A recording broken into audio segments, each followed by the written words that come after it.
माजी खासदार संजय काका पाटील यांच्या नेतृत्वाखाली सिंचन योजना आवर्तनासाठी शेतकऱ्यांचे ठिय्या आंदोलन।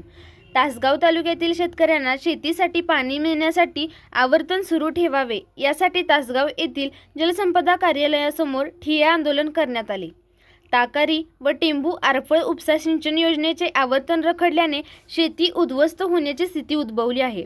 माजी खासदार संजय काका पाटील व युवा नेते प्रभाकर बाबा पाटील यांच्या नेतृत्वाखाली संतप्त शेतकऱ्यांनी जलसंपदा विभागाच्या विभागीय कार्यालयासमोर हजारो शेतकऱ्यांनी ठिय्या आंदोलन केले।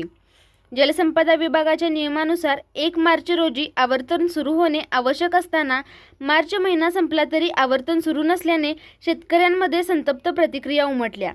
येरळा नदी कोरडी पडली असून नदीकाठच्या शेतकऱ्यांबरोबर तालुक्यातील ऊस व द्राक्षबागा धोक्यात आल्या।